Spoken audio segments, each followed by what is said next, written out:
শ্রী নিত্যানন্দ প্রভুর নাম হট্ট প্রচারের ভগবানের কথা শুনছি আমরা, যে কথা স্বয়ং ব্রহ্মাজি প্রথমে শুনেছিলেন, তারপর তিনি নারদজিকে বলেন, সেই নারদজি ব্যাসদেবজিকে বলেন। সেই কথা স্বয়ং ব্যাসদেবজি তার সুযোগ্য মহাব্রহ্মজ্ঞানী পুত্র সুখদেব গোস্বামীকে বলেন। সুখ মুখাদ্রব সুখমালয়ম, যেটি সুখদেব গোস্বামীর কাছ থেকে পরীক্ষিত মহারাজ শুনলেন। সেখান থেকে আমরা এই প্রেমের কথা, এই ভগবান অচ্যুতের কথা শ্রবণ করার সৌভাগ্য লাভ করলাম। যে কথাকে বলা হয় তাপহারী। জগতে এমন কোনো মানুষ নেই যার হৃদয়ে ত্রিতাপ, তিনটে জ্বালা নেই। আদি দৈবিক, আদি ভৌতিক, আধ্যাত্মিক। এই তিন জ্বালা নেই এমন কোনো মানুষ নেই। তাকে দূরীভূত করার স্বয়ং ভগবান হরি নাম সংকীর্তন নিয়ে এলেন, যার মধ্য দিয়ে মানুষ এই ত্রিতাপ জ্বালা, ত্রিগুণের অতীত হতে পারবেন। মায়ামুগ্ধ জীব যাতে মায়া অপসারিত হয়। কলি ঘোর অন্ধকার, এটা কি যুগ? সত্যযুগ। আপনারাও জানেন কলিযুগ। কি করে বুঝলেন এটা কলিযুগ? কলিযুগ কি করে বোঝা যাবে? সত্যযুগই বা কি করে বোঝা যাবে? যদি দেখা যায় যে পেটের জ্বালায় নিজের স্বার্থের জন্য কেউ মিথ্যে বলছেন না, তাহলে বোঝা যাবে এটি সত্যযুগ। আর যদি দেখা যায় সামান্য কারণে, যেটা না হলেও হয়, তার জন্য মানুষ মিথ্যে কথা বলে, প্রবঞ্চনা করে, মানুষকে ঠকিয়ে ধন উপার্জন করছে, তাহলে জানতে হবে এটা কলিকাল চলছে। তো এই জন্য কলি ঘোর অন্ধকার। কলি মানেই হচ্ছে কালো। কলিকালের রাজা একজন আছেন, যিনি পরিচালনার দায়িত্বে আছেন। এক এক যুগে এক একজন পরিচালনার দায়িত্বে থাকেন। তাই কলিকালের যিনি রাজা, তার নাম হচ্ছে কলি। তার প্রবৃত্তি কি, তার স্বভাব কি, তার কাজ কি?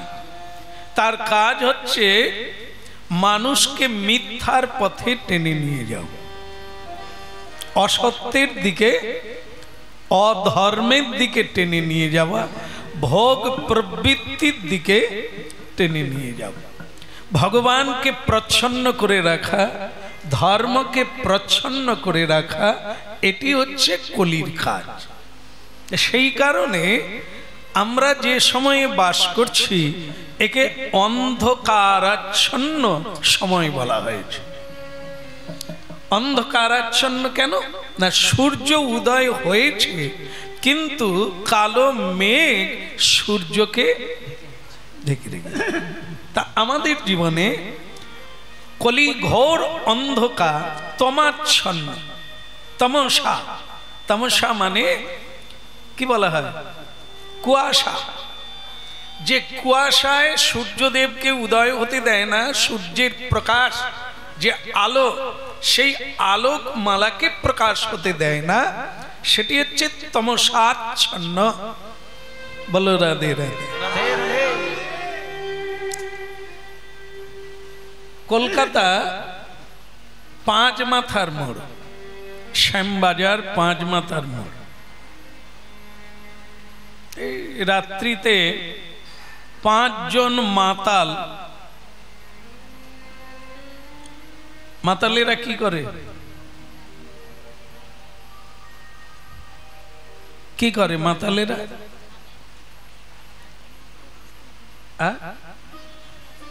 তোমরা কি করে জানলে? মাতাল দেখেছো? বলো রাধে রাধে। এরাও জানে।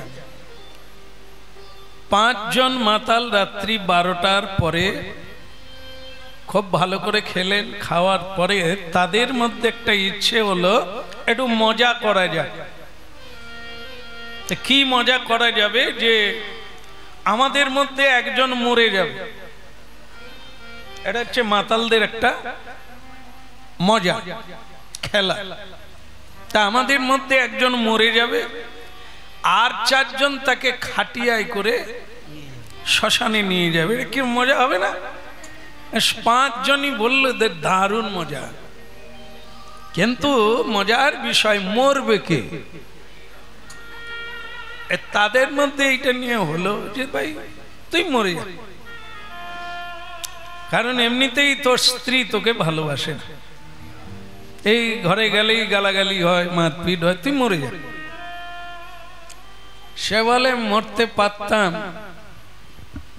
নেশা কেটে গেলে বউ আবার আদর করে,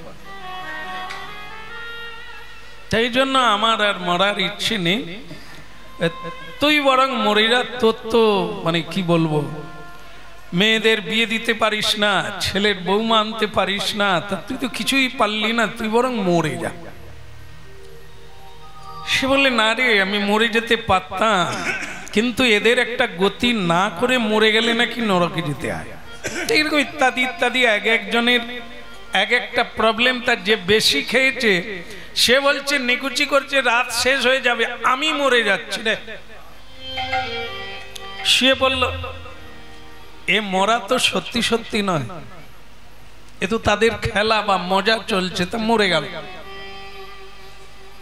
এইবার খাটিয়া তৈরি করে 4 জন নিয়ে যাচ্ছে। কলকাতায় বিখ্যাত 2টো শ্মশান আছে, একটা হচ্ছে নিমতলা মহাশ্মশান।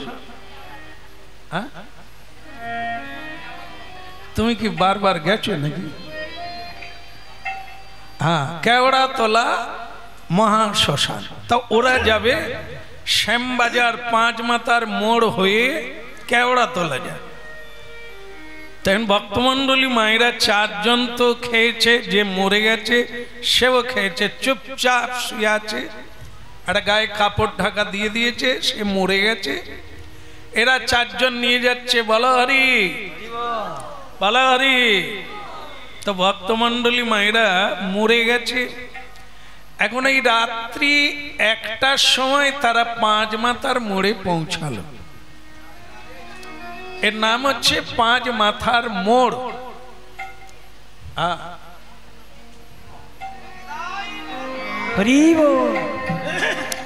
তো 5 মাথার মোড়ে যখন পৌঁছালেন, সমস্যা হলো যে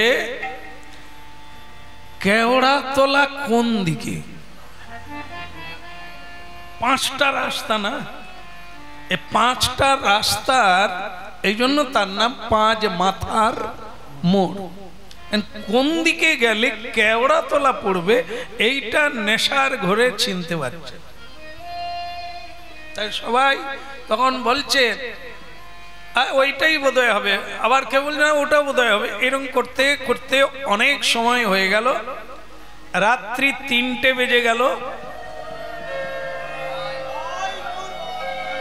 হরিবল। তো রাত্রি যখন 3টে বেজে গেল, কিন্তু রাস্তা পাওয়া গেল না, ভোর হয়ে আসছে। এরা তখন বলছে সকাল হয়ে গেল রে, কিন্তু শ্মশানের রাস্তাটাই তো। যে খাটিয়ায় শুয়ে আছে সে তখন বলছে ভাইয়া রে, রাস্তা তো আমি জানি, তোরা যে সমস্যায় 5 মাথার মোড়ে এত সময় কাটাচ্ছিস, কিন্তু রাস্তা তো আমি জানি। তাদের মধ্যে একজন তালতি বল কোন দিকে যেতে হবে? সে বলে আমি বলবো কি করে, আমি তো মরে গেছি। দেখো কি মজা। সে বলছে আমি বলতে পারতাম, কিন্তু আমি তো মরে গেছি, আমি কি করে বলবো? তারা তো হ্যাঁ তাও তো বটে, তুই জানিস কিন্তু বলবি কি করে, তুই তো। বলো রাধে রাধে। কাহিনীটি অবতারণা হয়েছে কেন? আমাদের কি বোঝাবার জন্য? তমাচ্ছন্নময়। এই যে আমরা দেখছি,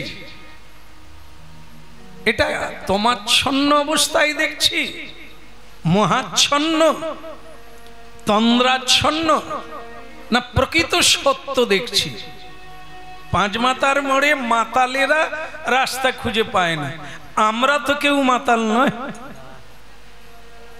আমরা কি আজও পর্যন্ত রাস্তা পেয়েছি? কেউ পেয়েছি?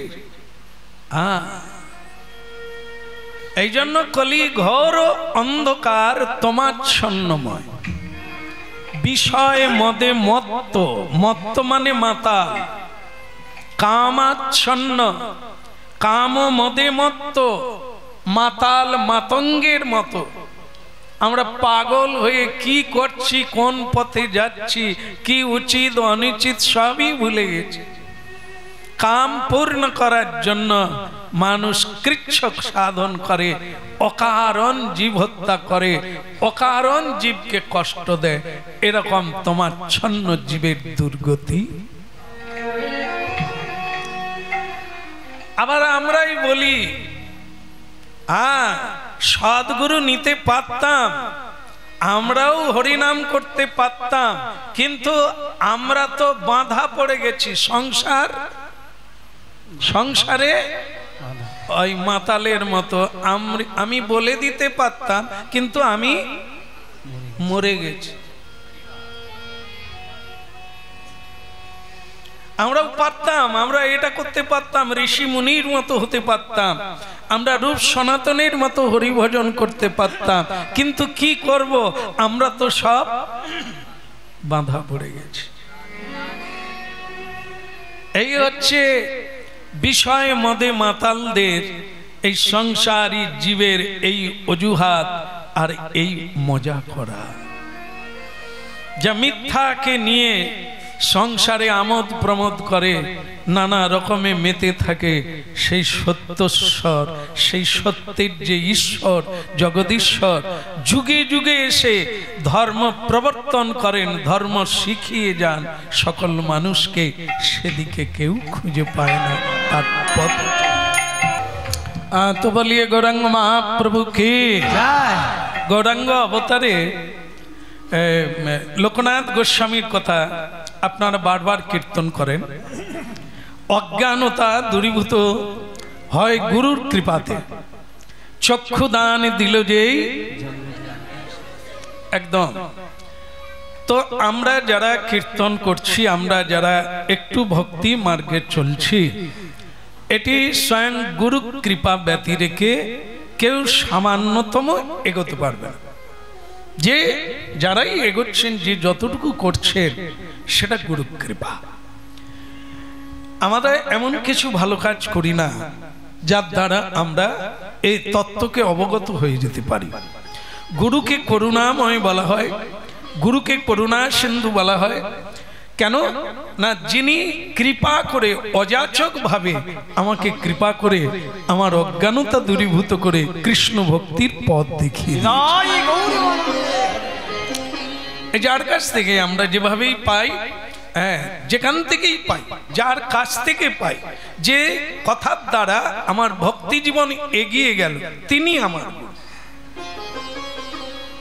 যার কথার দ্বারা আমার অজ্ঞানতা দূরীভূত হয়ে গেল, তিনি আমার গুরু। এখানেই যত শ্রদ্ধা হবে। শ্রী গুরুকে মনুষ্য জ্ঞান না করো কখন। যতটা আমি ওখানে ঈশ্বর জ্ঞানে, ভগবত জ্ঞানে শ্রদ্ধা করতে পারবো, আমি ততটা শ্রদ্ধালু হয়ে উঠব। ভক্তি বিনে সব নিষ্ফল।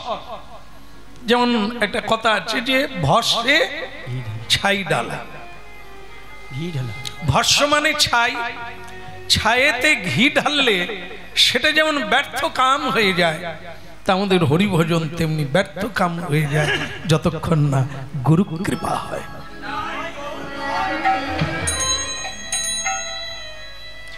একজনা বলছে তুই খা, যা খাচ্ছিস খা। তা আমি তো খাই, আমি নিজেও খাই, আর হরিনামও করি। হ্যাঁ, আমার শিষ্য শাবক আছে, তোরাও খা, খাওয়ায় কোনো নিষেধ নাই। ভাগবত আমি পড়েছি, ও কোনো সমস্যা নেই, তোরা খা। ইনিও গুরু, তা খাচ্ছেন। এ খাওয়াটা কি আছে, খাওয়ায় কি যায় আসে? খাওয়া আর ভজন কি এক জিনিস? না, এক জিনিস যদিও না, কিন্তু এইখানে বিচার্য বিষয় আছে। যেমন ঔষধ আর পথ্য দুটোকে এক ধারায় নিতে হবে। যখন কেউ রোগী হবেন, অসুস্থ হবেন, তার যেমন ঔষধ খেতে হবে, ঠিক তাকে পথ্যটাও মেনে চলতে হবে যতদিন তার রোগ থাকবে। তারপরে আপনার বিষয়। ঠিক তেমনি যতদিন আপনি ভজন করবেন, আপনাকে এই পথ্যটাও ঠিক করে চলতে হবে। বলো রাধে রাধে। হ্যাঁ, এই যে কি পাতা আছে, যে শাক খেলে ঘুম আসে, সবাই খেয়ে একবারে রেডি, মানে পরীক্ষা নিরীক্ষাও হয়ে গেছে, খেয়ে ঘুমিয়ে গেছেন। এটা লোকে বলে, আমি তো অনেকবার খাচ্ছি কিন্তু ঘুম আসে। ওটা খেলে নাকি ঘুম ভালো হয় বা এসে যায়, তাই না? তাহলে আপনারা জানেন যে এই জিনিসটা খেলে ঘুম আসবে। যেমন লঙ্কা চিবিয়ে খেলে আরাম লাগবে, এটাও করে দেখেছ। তাহলে এটা একটা আহার, এমন একটা বস্তু খাবো যা আমাকে গরম করে দেবে, চঞ্চল করে দেবে, হ্যাঁ, একবারে উদ্বিগ্ন করে ছাড়বে। তা ঠিক সেরকম এই আহার ভজনে কাজে লাগবে। কিরকম? যেমন আপনি বসলেন, ধ্যানমগ্ন হয়ে শ্রী গুরুকে ধ্যান করলেন, ভগবানের লীলাকে আপনি ধ্যানে আনতে চাইছেন, কিন্তু আপনি যে খেয়েছেন এটা মাঝে মাঝে তা আপনার ধ্যান তখন কৃষ্ণ কোথায় গেল? কৃষ্ণকে আপনি নিজেই সাজাচ্ছেন। আপনি সুবলের ভূমিকায় গিয়ে নন্দালয়ে শ্যামসুন্দরকে আপনি মা, মানে এত কাঁদছে যশোদা মা, নুপুরটা পরাতে পারছে না, কাছে সুবল দাঁড়িয়েছিল। তো তখন মা যশোদা বলছে, সুবল তুই পরিয়ে দে, আমার খালি চোখে জল এসে যাচ্ছে, গোপালকে আমি এতক্ষণ দেখতে পাবো না, সুবল পরিয়ে দে। তাই সুবল পড়াচ্ছে, আপনি সেই লীলাটা দেখছেন। কি হলো না, আপনি নিজেকে অনুভব করছেন যেন আমি সুবল হয়ে আমার গোবিন্দের চরণে নুপুর, আপনি নুপুর পড়াচ্ছেন। তার মানে সেই লীলার সঙ্গে আপনি অমোঘ ভাবে লিপ্ত হয়ে গেছেন, লীন হয়ে গেছেন, হ্যাঁ, মত্ত হয়ে গেছেন, সেই লীলার ভূমিকায় রয়েছেন। ঠিক সেই সময় যদি আপনার ওই যে খেয়েছেন, হেদে চাপ দেয়, হে যদি উপর দিকে উঠে, তখন আপনার লীলাটা নুপুর পরাতে পারবেন? এইখানে এই আহার মানুষকে অনুকূল অবস্থায় টেনে আনে। কি আহার করলে? হ্যাঁ, শরীর অবিদ্যা জাল জড়েন্দ্রিয় কাল। কাল মানে কি? বিপদ। কাল মানে মৃত্যু। আমাদের মৃত্যু তো এই জড় ইন্দ্রিয়ের দ্বারা, চোখে দেখছি চাই, যেটা অন্যায়, যেটা আমার প্রয়োজন নেই জীবনে, লোভ, তা সেটা আমি চোখে দেখলাম। ইন্দ্রিয় একটি প্রধান, চোখ, চোখ একটি ইন্দ্রিয়। তাই সেই চোখের দ্বারা আমরা নানা লোভনীয় বস্তু পৃথিবীতে দেখি। এ ঘর বাড়ি হতে পারে, সোনাদানা হতে পারে, রূপ যৌবন হতে পারে, নানাবিধ, তা দেখি, আর সেটাকে সংগ্রহ করার জন্য অন্যায় পথে নামি। খুব চিন্তা করে দেখবেন আর মিলিয়ে দেখবেন। তাই এই যে ইন্দ্রিয়ের বশে জড়েন্দ্রিয় তাহে কাল, শ্রী গুরু ভজন সাধন শিক্ষা দিচ্ছেন চোখ বন্ধ করে, আসনে বসে শ্রী গোবিন্দ চিন্তা কর। রাধা ঠাকুরানীর চরণের চিন্তা করো, তার চরণে কি কি চিহ্ন আছে। ভগবান শ্রীকৃষ্ণের চরণার বৃন্দে মকরন্দে কি কি চিহ্ন আছে সেগুলি চোখ বন্ধ করে চিন্তা করো। তার নাম হবে কি? নাম চিন্তামণি কৃষ্ণ।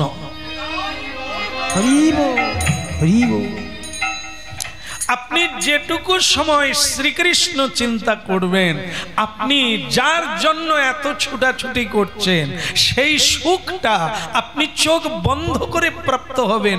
এর দ্বারাই আমরা যন্ত্রণায় ছট আরো চাই, আরো চাই, থামলে হবে না, আরো চাই, বার যায়নি তাই।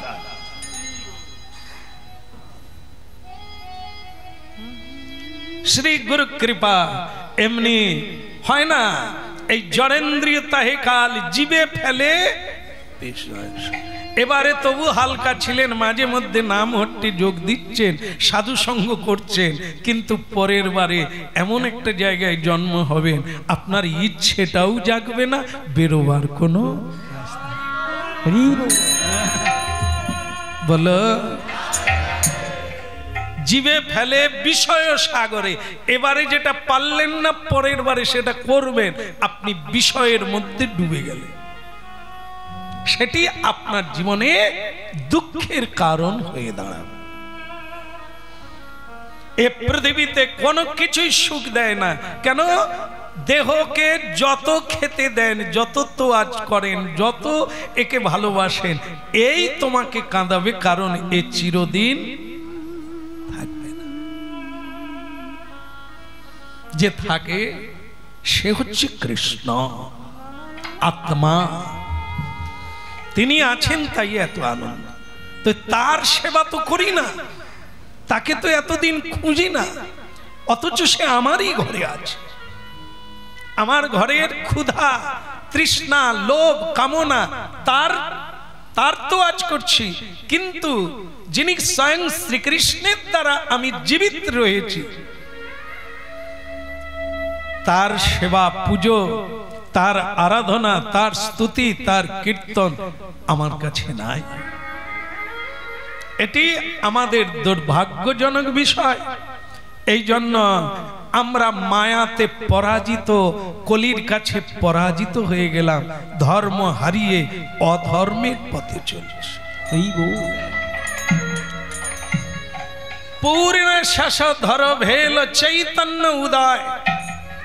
চৈতন্য সত্তা সকলের মধ্যে আছে, যিনি জেগে উঠেছে, অচৈতন্য থেকে চৈতন্য প্রাপ্ত হয়েছে, তিনি মালা তিলক পরে ঝোলামালা নিয়ে হানিতাই গৌর হরি বল, হরি বল।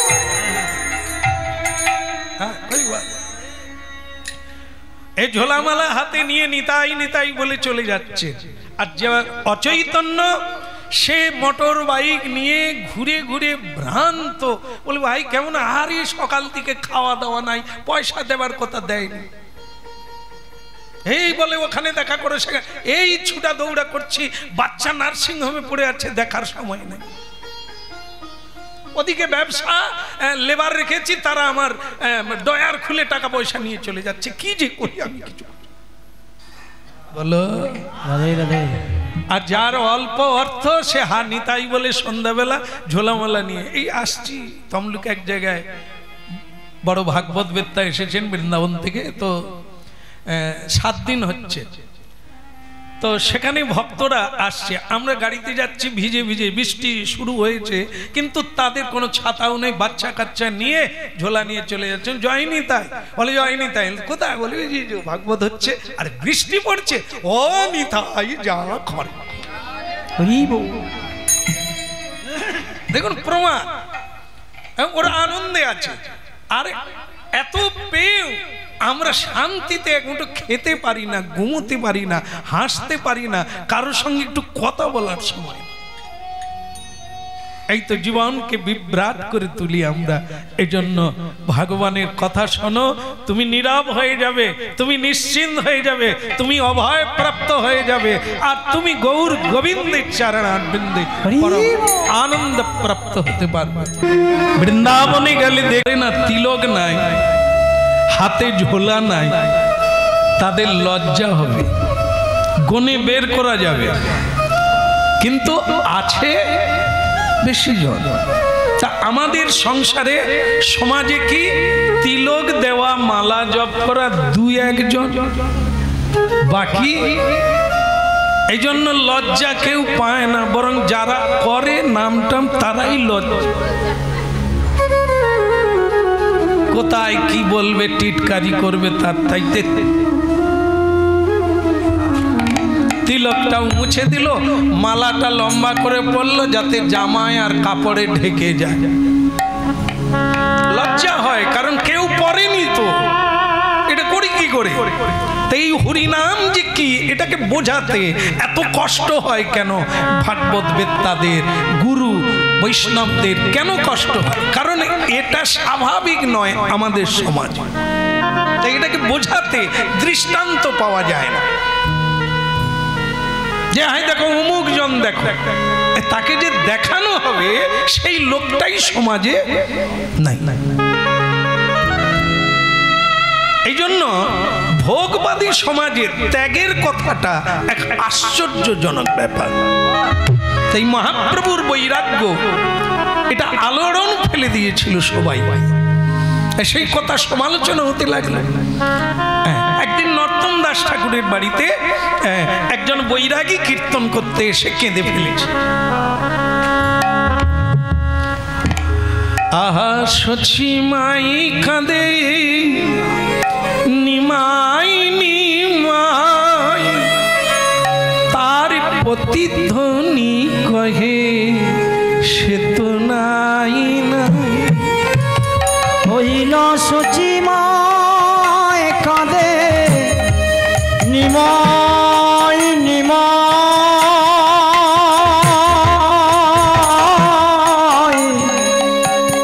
ও তার প্রতিধ্বনি কহে কহে নাই নাই নাই। সচি মাই কাঁদে নিমাই নিমাই, তার প্রতিধ্বনি কহে সে তো নাই নাই। নর্তমের বাবা, সেখানে নর্তন দাস ঠাকুর বাচ্চা ছেলে বসে আছে। তার বাবা জিজ্ঞাসা করছে, ওই ছেলেটার কাণ্ডজ্ঞান হলো, অত লেখাপড়া শিখলো, মাকে কাঁদিয়ে কেউ কৃষ্ণ পায়? হ্যাঁ, কি ছেলে রে বাবা? সচি মাই কাঁদে নিমাই নিমাই, তার প্রতিধ্বনি কহে সে তো নাই না। হইল সচি মাই কাঁদে নিমাই নিমাই, প্রতিধ্বনি কহে সে তো নাই সে তো নাই। প্রতিধ্বনি কহে সে তো নাই না, সে তো নাই। প্রতিধ্বনি কহে সে তো নাই। আকাশ কাঁদে বাতাস কাঁদে সে তো নাই। জীব কাঁদে পথে পথে সে তো নাই। বিষ্ণু প্রিয়া কাঁদে ধুলাই পড়ে, মাতা বিষ্ণু প্রিয়া কাঁদে ধুলাই পড়ে। যেন সোনার প্রতিমা ভাসালো জলে, বিষ্ণু প্রিয়া কাঁদে ধুলাই পড়ে। সোনার অঙ্গ ধুলাই ভরে, আমার বিষ্ণু প্রিয়া কাঁদে ধুলাই পড়ে সে তো নাই। প্রতিধ্বনি কহে সে তো নাই, সে যে নাই নাই নাই।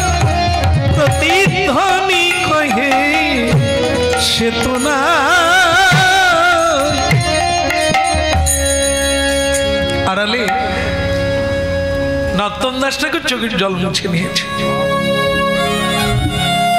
কিন্তু সমালোচনা করছে মানুষ। একজনা বলছে, আহা, কৃষ্ণ ভক্তির প্রাবল্য দেখো, অপ্সরার মতো পত্নী তাকে আকর্ষণ করলো না। জগতে কত নারী অঙ্গ দেখে, নারী রূপ দেখে কত ছেলেরা মা ভুলে গেছে, বাবা ভুলে গেছে, স্ত্রীর জন্য নির্মম নিষ্ঠুর হয়ে গেছে। কিন্তু নিমাই কৃষ্ণ ভক্তির পাগল হয়ে মাকে ভুলে গেল, অপ্সরার মতো পত্নীকে ভুলে গেল। হরিনামের কি মহিমা রে বাপ, হরিনামের কি মহিমা। এই জায়গাটা নরোত্তম দাস ঠাকুরের ভালো লেগেছে। চিন্তা করলেন হরিনাম কি, ভগবান কি, কি এমন আছে ভগবত ভজনে যা সংসার ভুলে যায়। ভোগ ঐশ্বর্য মান সম্মান সবকিছু ধুলায় ফেলে দিয়ে ছুটে যায়।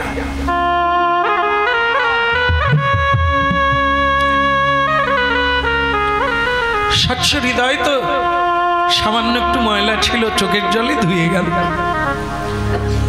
কারো শ্রবণ কীর্তন করতে করতে খুব তাড়াতাড়ি কৃষ্ণ ভক্তি এসে যায়, কারো অনেক দিন পরে আসে। যার যেরকম হৃদয়, যার যেরকম কাজ এগিয়ে আছে, তার তত তাড়াতাড়ি। এই জন্য নরোত্তম দাস ঠাকুর ঠিক করলেন, আমিও সংসারে থাকবো না।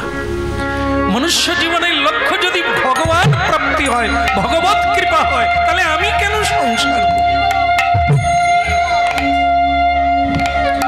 বারবার নবদ্বীপে যায়, বাবা মা বুঝিয়ে সুঝিয়ে নিয়ে আসে, কত লোকে কত কথা বলে, কিন্তু নরোত্তম দাস ঠাকুরের প্রাণ কাঁদছে। একটা সৎ গুরু চাই, একজনা সৎ গুরু চাই, যে আমাকে বলবে কিভাবে ভজন করব, কিভাবে নাম করব, ওই নাম গাইতে গাইতে জীবন সমর্পণ করে দেব।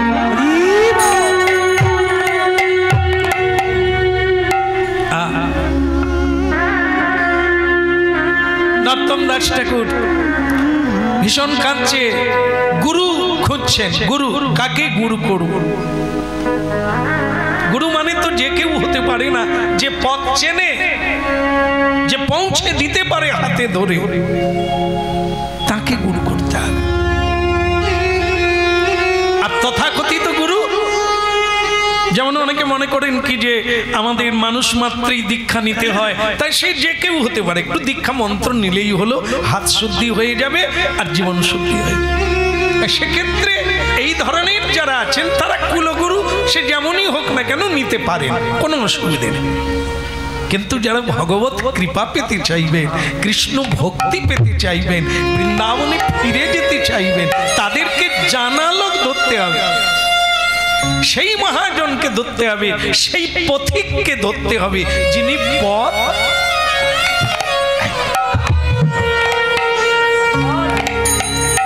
যে পথ জানে না, বৃন্দাবনে যায় না, যার গোবিন্দের সঙ্গে কানেকশন মানে অনুরাগ। আমরা যেমন ছেলের জন্য কাঁদি, মায়ের জন্য কাঁদি, অর্থের জন্য কাঁদি, যিনি কৃষ্ণ বলে কাঁদি, জানতে হবে তার কৃষ্ণে অনুরাগ আছে, ভগবত ভক্তিতে অনুরাগ আছে, সংসারে বৈরাগ্য। তাহলে সেই ব্যক্তিকে ধরলে আমি বৃন্দাবন চন্দ্র শ্রী রাধা রমন রাসবিহারী চরণার মতো।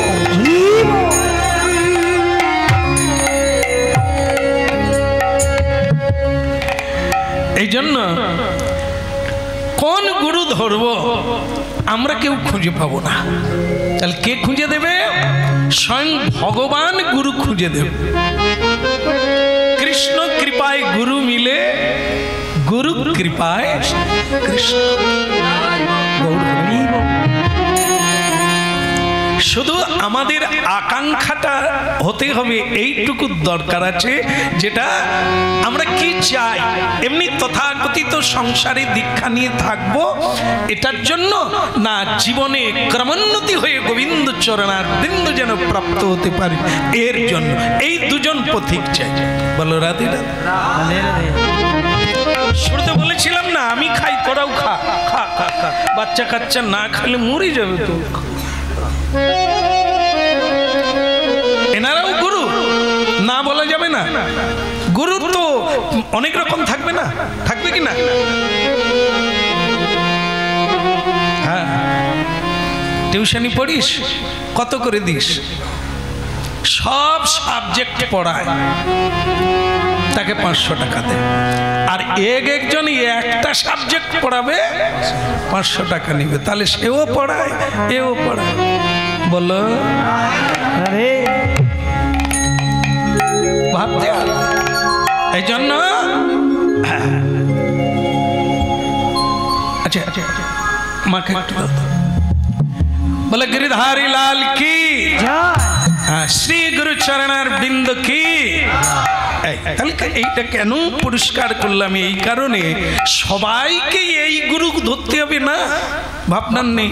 যারা চান না যে আমরা শেষে ভগবানের কাছে ফিরে যাই বা ভক্তি পথে ফিরে যাই, এটা যারা চাচ্ছেন না তাদের এত টেনশন থাকবে না। কাছে পিঠে বা কুলগুরু আগের থেকে যারা আছেন তাদের কাছ থেকে মন্ত্র নিয়ে ভজেন না ভজেন, ওতে গুরুরও সমস্যা নেই, জিজ্ঞাসাও করবে না। আর আপনাদেরও কোনো যে জব করতেই হবে, খাওয়া চলবে না, এসবের কোনো টেনশন নেই। গুরু এলে বলবে হ্যাঁ রে তোর একটু জাল ফেল না, পুকুর ডোবা কি নাই? আমি ছোটবেলায় দেখেছি আমাদের পাড়ায় এরকম গুরুদেব এসেছেন, জাল ফেলার ঘটা পড়ে গেছে, গুরুদেব এসেছে জাল ফেলছে। এবার চিন্তা করুন, গুরুদেব এলে তাহলে কিসের মহোৎসব হয়, যেটাই তুলসী দেওয়া যাবে। সংসার তো মরুভূমি, এখানে তো প্রসাদের বালাই নাই, সৎ কথার বালাই নাই। গুরু যদি ত্যাগী না হলো, তিনি এলে তবে তো প্রসাদের হাট বসবে, হরি নামের হাট বসবে।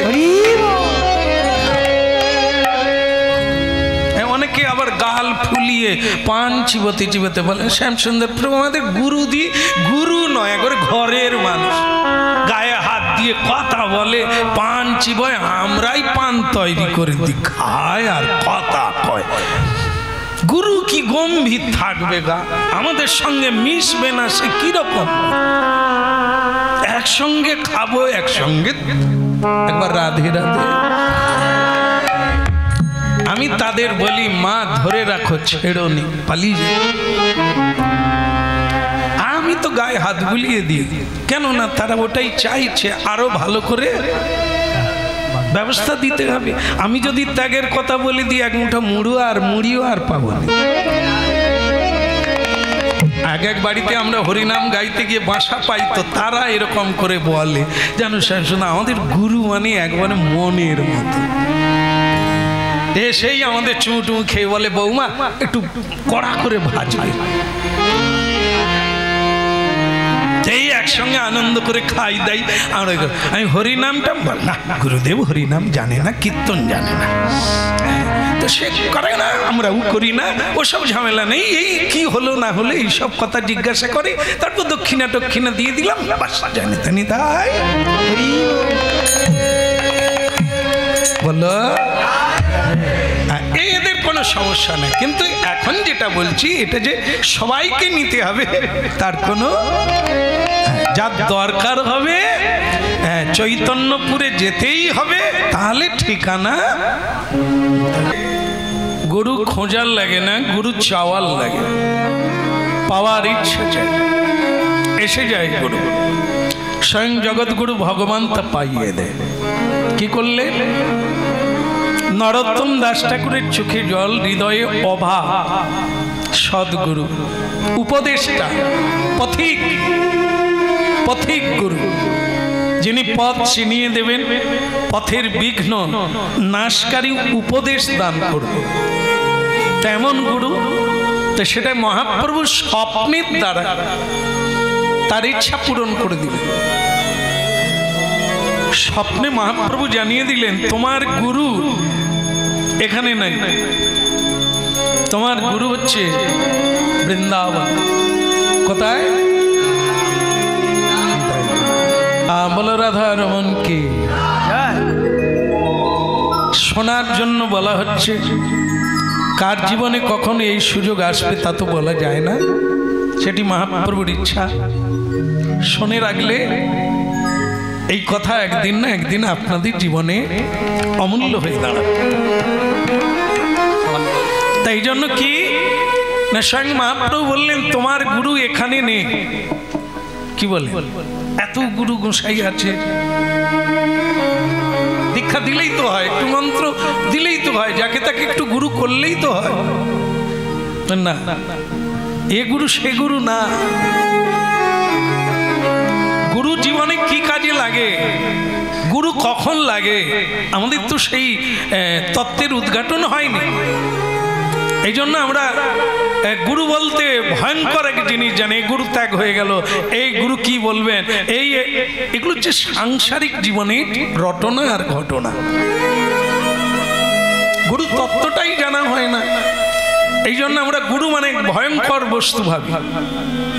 তো যাই হোক, সেগুলি শুনতে হবে, তবে পরিষ্কার হয়ে যাবে গুরুকে, যিনি জীবন মরণের সন্ধিক্ষণে আছেন, মৃত্যু থেকে যিনি আমায় রক্ষা করবেন, সংকটময় জীবন অন্ধকার থেকে যিনি আলোয় টেনে আনবেন, তার নাম গুরু।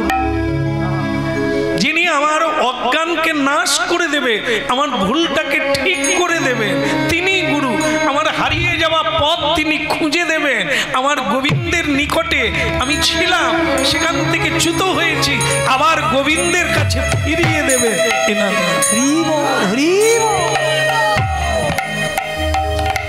যাও তুমি বৃন্দাবনে যাও, তোমার গুরু বৃন্দাবনে আছেন, তার নাম হচ্ছে লোকনাথজি, জগৎগুরু লোকনাথজি।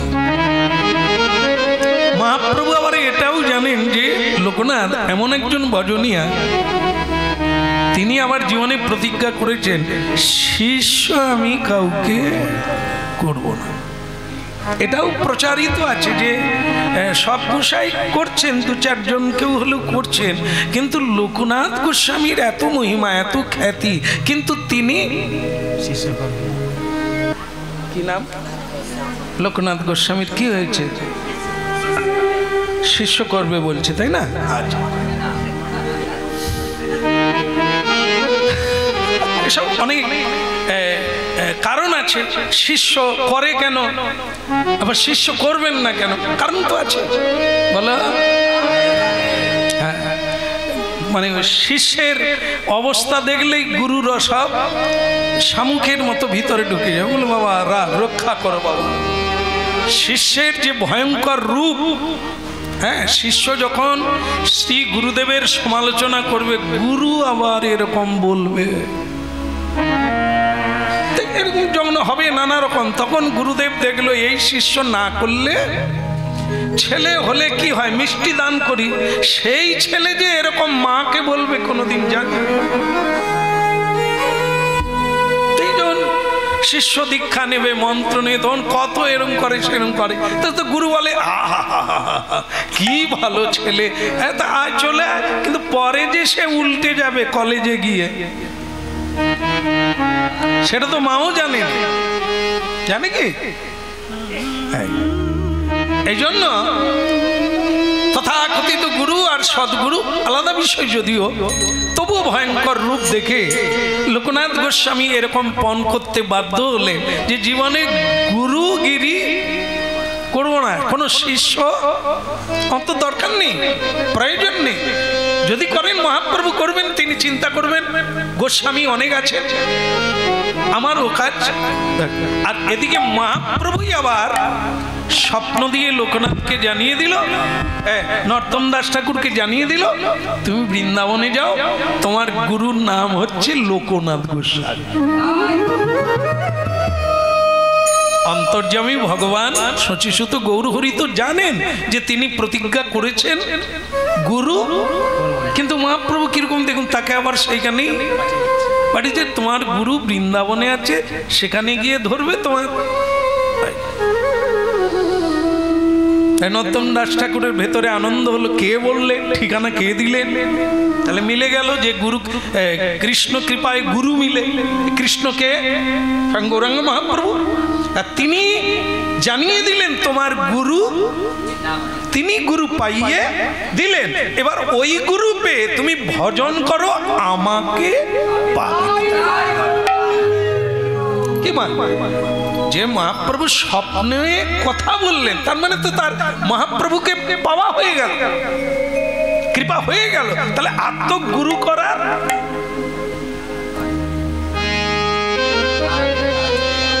অনেকে আমাদের কাছে বলেন যে তার তখন দীক্ষা হয় না, যে আমি অনেক স্বপ্ন টপ্ন দেখি, আমি ভগবানকে স্বপ্নে দেখেছি, আর আমার পুজো করতে বসলে চোখে জল থামে না, তো তার দীক্ষা হয়ে গেল। কিন্তু সে কিছুদিন বাদে বলছে, জানেন আগে তবু কাঁদতে পারতাম, স্বপ্নে দেখতাম, দীক্ষা নেওয়ার পরে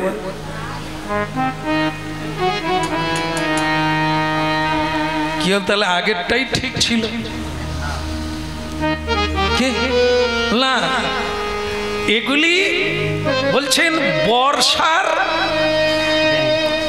ছাদেও গাছপালা হয়ে যায় না, পাথরের উপরেও গাছপালা হয়। কখন? যখন বর্ষাকাল হয়। বর্ষাকাল চলে গেলে সে গাছের কি হয়? মরে যায়। ও তো কেউ পথ দেখায় না, ও তো আপনার ভেতর থেকে এসেছে। কখনো সংসারের দুঃখ পেয়ে আপনি ঠাকুরের কাছে, আপনি বলছেন আমি কীর্তন গাইতে গিয়ে কাঁদছি না, ও আপনার বিভিন্ন দিক থেকে যখন চাপ সৃষ্টি হয় আপনার, তখন চোখে আবেগে জল এসেছে। আর ভজন করতে করতে কত জন্ম চলে যাবে, কৃষ্ণ নামে এক ফোঁটা চোখের জল আসা সৌভাগ্যের।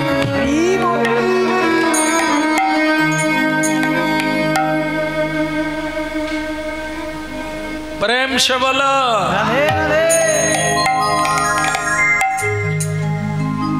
আসল জিনিস দেখতে গেলে, পেতে গেলে সাধন বিনে সাধ্য বস্তু কবু না মেলে।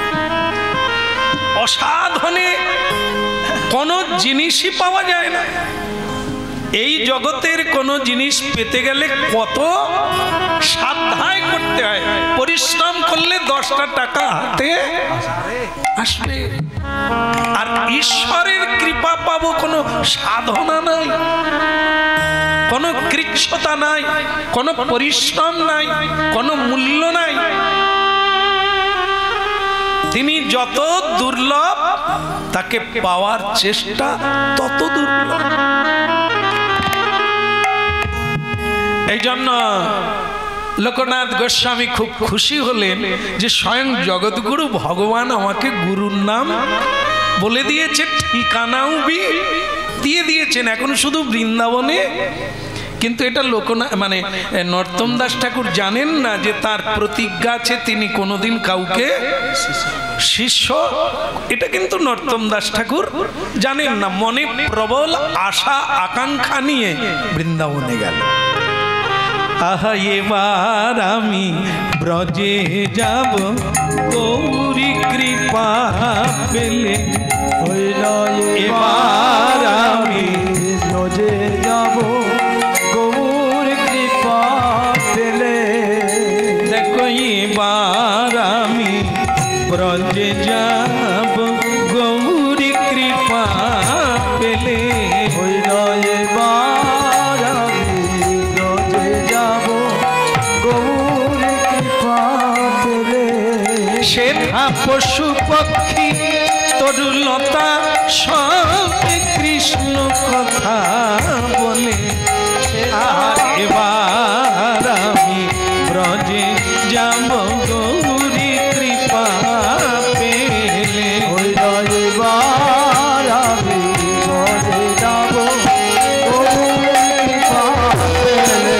এবার আমি ব্রজে যাব, গৌরী কৃপা, গৌরী কৃপা, গৌরী কৃপা।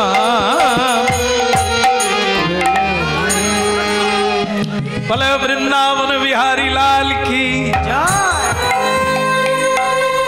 ওই তো যমুনা, ওই তো যমুনা, ওই তো যমুনা, ওই তো যমুনা, ওই কালিন্দী, ওই তো যমুনা, ওই কালিন্দী, ওই যমুনা, বাঁশি বাজে বাঁশি আহা রাধা নামে বাঁশি বাজে এই কালিন্দীর তীরে তীরে নীরে রাধা নামে বাঁশি বাজে ওই তো যমুনা, ওই তো যমুনা, ওই কালিন্দী, ওই তো যমুনা, ওই কালিন্দী, ওই যমুনা, গিরি গোবর্ধন রে, গিরি গোবর্ধন রে, গিরি গোবর্ধন রে, গিরি গোবর্ধন, আজ দেখে নয়ন ধন্য হলো গিরি গোবর্ধন রে, দেখে নয়ন ধন্য হলো উলুধ্বনি হরিধ্বনি, গিরি গোবর্ধন রে, উলুধ্বনি হরিধ্বনি, গিরি গোবর্ধন রে, উলুধ্বনি হরি বলে। ওই তো যমুনা, ওই তো আহা যমুনা, সূর্য তনয়া, ওই তো যমুনা। সূর্য তনয়া। আচ্ছা, এখানে লোকনাথ গোস্বামী ভজন করেন কোথায় বলতে পারবেন?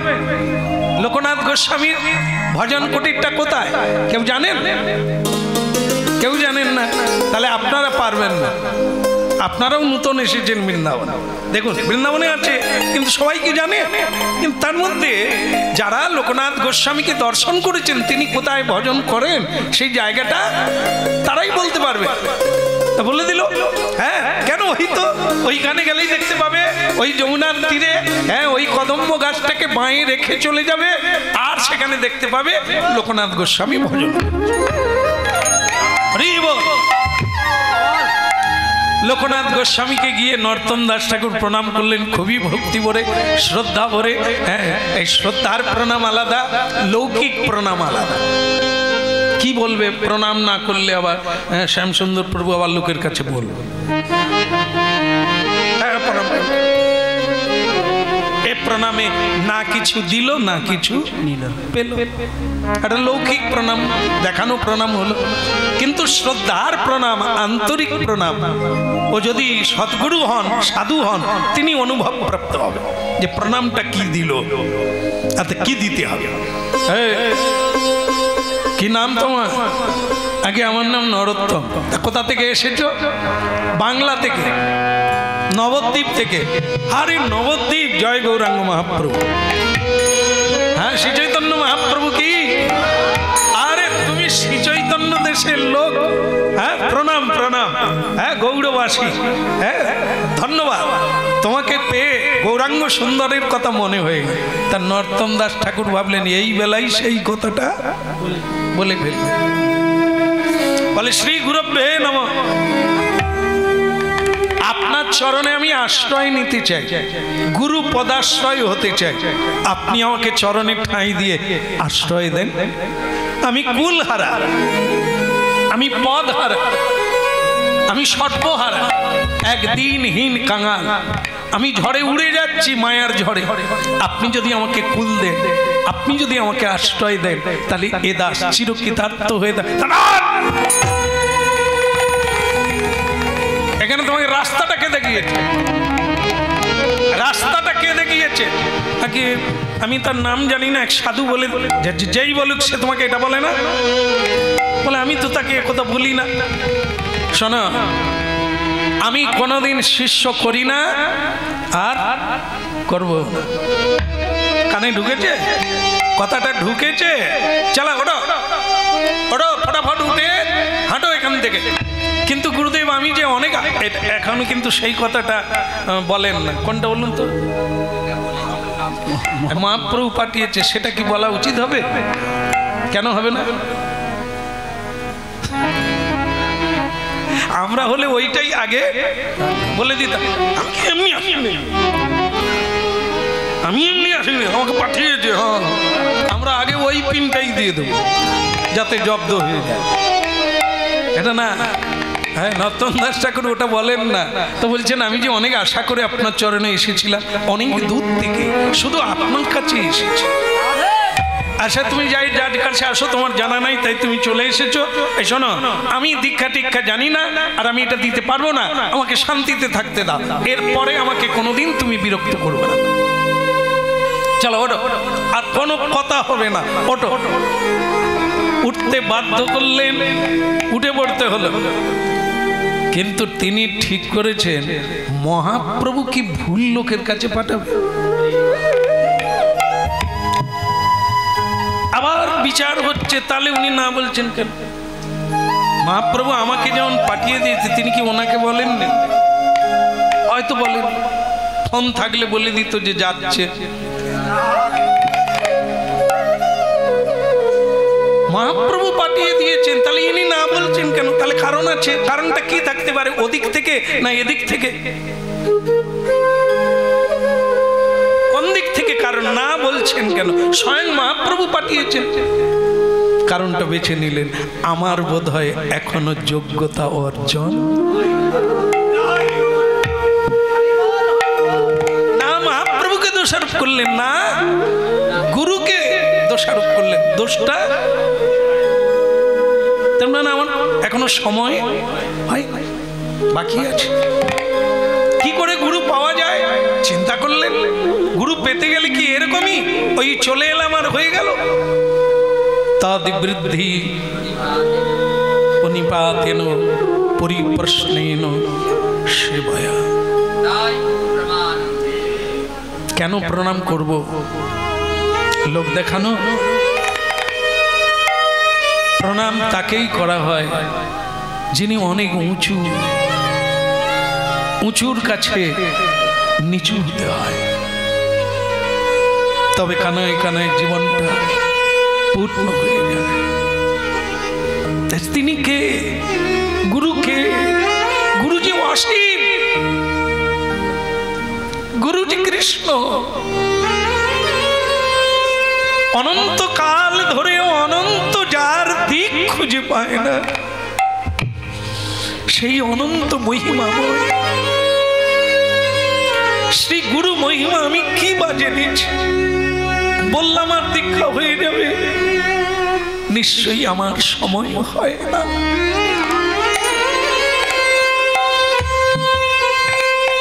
গুরুদেব না বলে দিয়েছেন, আমার ত্রিসীমানায় তুমি আসবে না। আজ থেকে এটা মাথায় রাখবে। সারা বৃন্দাবনে ঘুরো। অনেক গোস্বামী আছেন যারা দীক্ষা দেওয়ার জন্য ভগবানের আদেশ পেয়েছেন, সেখানে যাও। নর্তম দাস ঠাকুর মহাপ্রভুকে নির্ভর করে পাথেয় করে নিলেন। মহাপ্রভু যখন বলছে দীক্ষা আমার, ওইখানেই হবে। সে যেদিনই হোক, এখনই হতে হবে, আজকেই হবে, কালকে হবে, পরশু হবে না, হবে। এ জন্মেও যদি না হয়, আমি পর জন্মের জন্য অপেক্ষা করিব।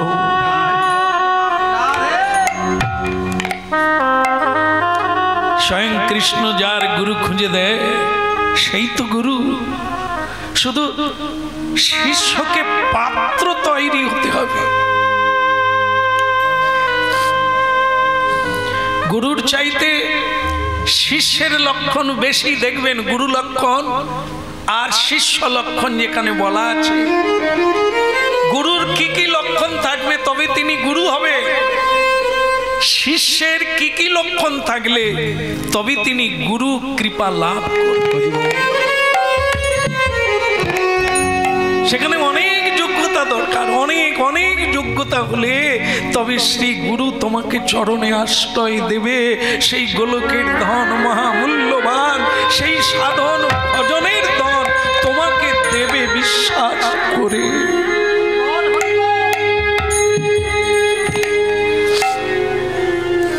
কি করলেন? গুরু সেবয়া, সেবার দ্বারা উপদেক্ষন্তিতে জ্ঞান, সেবার দ্বারা প্রাপ্ত হতে হবে। আমি গুরু সেবা করব, যেদিন উনি প্রসন্ন হবেন সেদিন আমাকে দেবেন। আমার কোনো চাওয়া থাকলো না, আশা থাকলো। লোকনাথ গোস্বামী যেখানে মল ত্যাগ করে সেই মলের জায়গাটা ঝাড়ু দিতে লাগলেন। রান্নার জন্য কাঠ কুড়িয়ে আনলেন, হোমের জন্য কাঠ কুড়িয়ে আনলেন, জানতেন না, লুকিয়ে লুকিয়ে করলেন। লোকনাথ গোস্বামী একদিন ধরে ফেললেন, কে এই কাজ করে? কাঠ দিয়ে যায় কে? জল তুলে দিয়ে যায় কে?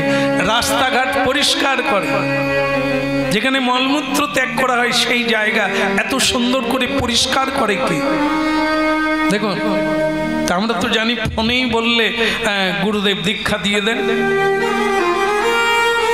মলমূত্র পরিষ্কার করে গুরু কৃপা লাভের জন্য চেষ্টা করছেন। একদিন গুরুদেব রাত্রি বেলা ধরে ফেললেন, কে এই কাজ করে? দেখে অন্য কেউ নয়, নরোত্তম ঝাঁটা হাতে দাঁড়িয়ে আছে। কে তুমি? আগে আমার নাম নরোত্তম। তোমাকে না বলেছি 31 সীমানায় আসবে না? তুমি এই সেবা কাজ করে যাচ্ছ না বলে, আমার অনুমতি না নিয়ে তুমি সেবা করে যাচ্ছ। আগে আমার যদি অন্যায় হয় ক্ষমা করবে, আপনার কৃপা পাওয়ার জন্য আমি করে যাচ্ছি। তো গুরুদেব জানেন প্রকৃত হৃদয় কার, কাকে শিষ্য করা যায়।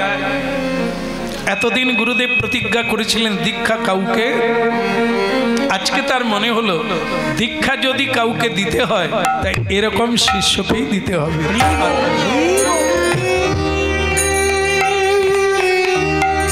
সাধুরও বাক্য প্রতিজ্ঞা ভঙ্গ করে দিলেন, করলেন।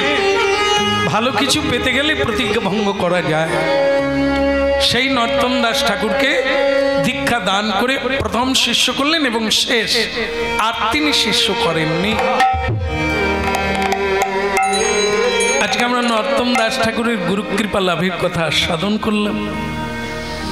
আমাদের জীবনে যদি এমন জায়গায় পৌঁছাতে হয় তাহলে মহাপ্রভুর কৃপায় এমন সদ্গুরু পেতে হবে, যার দ্বারা আমরা শ্রী গোলক বৃন্দাবনে গুরু গোবিন্দের চরণার বৃন্দ প্রাপ্ত হতে পারি।